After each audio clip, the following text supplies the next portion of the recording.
Today we're having an interview with Karen-Eileen Gordon.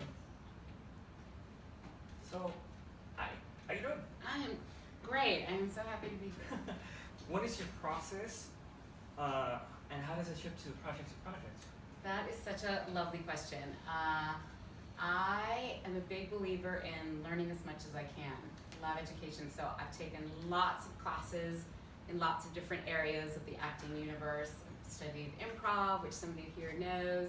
I've studied stage, I've studied camera technique, like anything you can think of to study, I've studied it because I love to learn. And from every one of those classes and techniques, I take a little something. I think of it like cooking.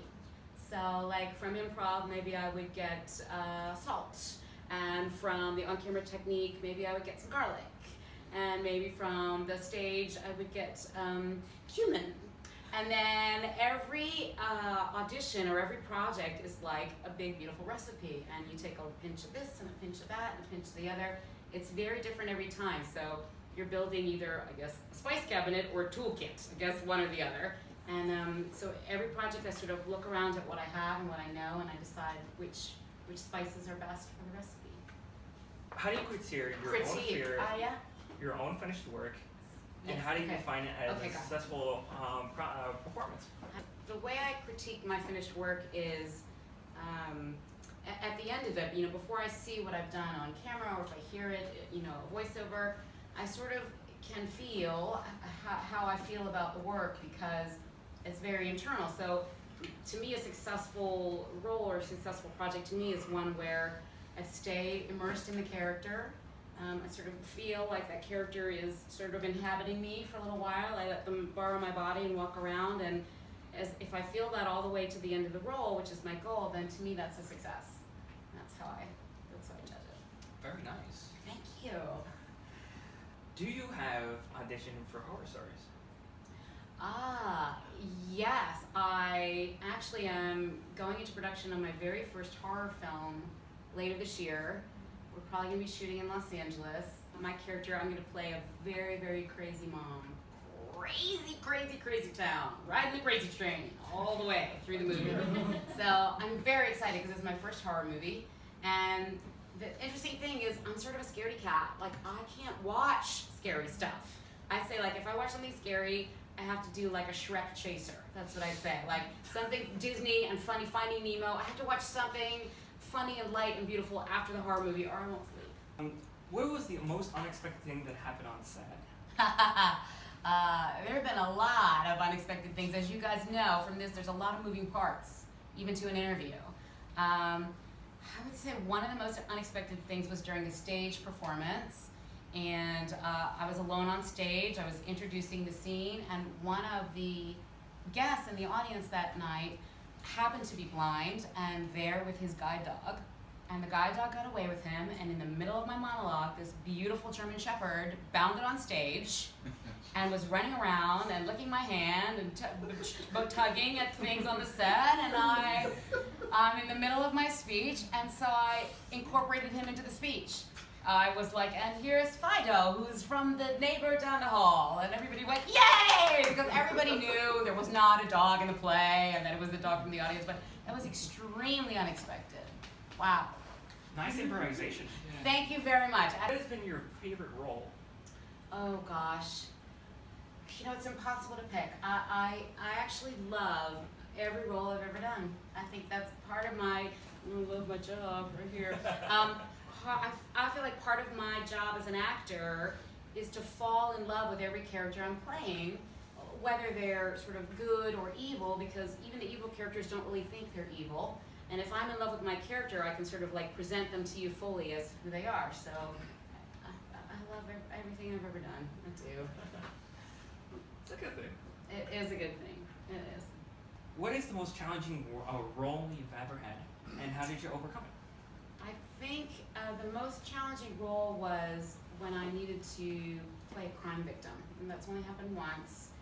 And that was very tough because as an actor, I immersed myself in the character, and so to immerse yourself in the energy of being a victim in any way was very emotional. And it was very emotional for the other actor, happened to be a male, so it was very emotional for him as well to have to be a sort of an attacker or a perpetrator as part of the story. So that was very, very tough. And the way we overcame it was we stayed in very good communication with each other, actor to actor, checking in. Are you okay? How does this feel? Are you all right? Do you need a moment? I mean, we did that throughout the rehearsal process, and then every performance after that scene, we sort of broke it down and connected to one another, and that made it doable.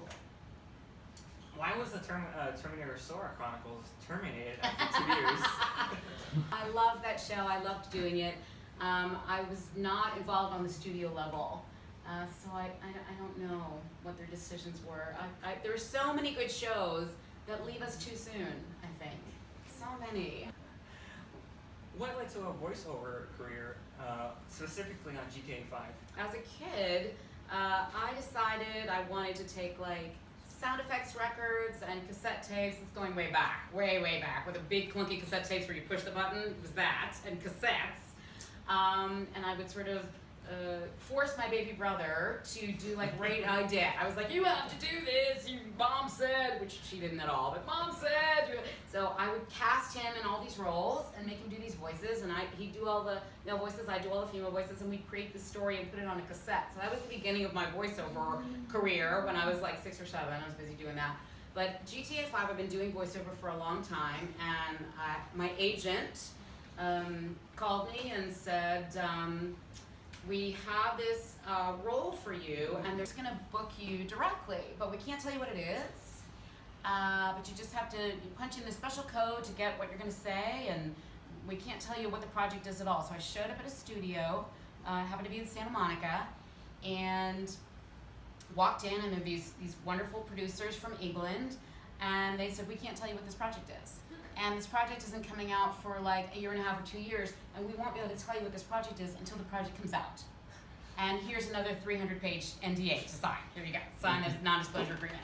And I got into the room, and they handed me different size than the one I had downloaded. So it was, a couple of sentences on a page, and they said to me, well, can you improvise in Mexican-American Spanglish?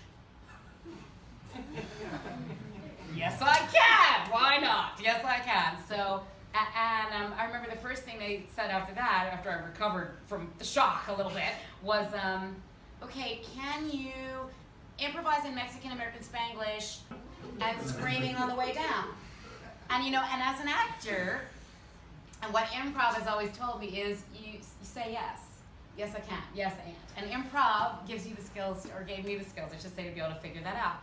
So I needed to just like fall off a building. I needed to be shot. GTA 5 is a little bit violent, right? So I needed to be shot. And what would you say if you were shot? And how would you improvise if you were shot? What would those words be? And they just let me go. They let me go in the studio for, I was there for maybe 30, 45 minutes. And then they said, thank you so much. And you'll find out what this is in 1.5 years or 2 years. And so I had no idea it was GTA 5. Nobody who worked on it had any idea that they were working on GTA 5 until it came out. Very interesting. Very interesting, yeah. Throughout your acting career, how have you seen the industry change? Oh, I would say probably the biggest change is the way that all of us are consuming our entertainment. I mean, sort of 10 years ago, 15 years ago, really there wasn't Netflix. You guys remember when Netflix was in the little red envelope that showed up at your house? Yeah. Wow. So now it's on your smartphone, it's on your tablet, it's everywhere, it's streaming. The streaming of entertainment has completely upended the traditional old studio system and made way for lots of new things. And so that's the biggest change in the industry. And in terms of being an actor, probably the biggest change is they say put yourself on tape, there's no tape. Put yourself on tape, you can record yourself with your iPhone. And be anywhere in the world and get yourself in front of casting directors and producers where before that was impossible. You have to get on a plane, and now you and your smartphone, and you're automatically in that office in New York, just through the grace of the video. So, do you have any advice for filmmakers that are working with talent? Gosh, yes. Be kind. Be patient. I would say for filmmakers who have never been on this side of the camera, never been performers, try it. Do an open mic night. See what it's like to walk for a minute in the shoes of your beautiful actor people. It's a co-creation. You know, actors can't do their thing without directors. Directors can't do their thing with actors. We're in partnership. So I would say try to put yourself in the actor's shoes if you haven't been already, and just lots of kindness. Kindness is always, it sort of opens the channel for lots of beautiful things to come out. Well, that's very good advice for us filmmakers here. Yes. Thank you, Actors for Autism, for letting me come and talk to you. Mwah, much love to you.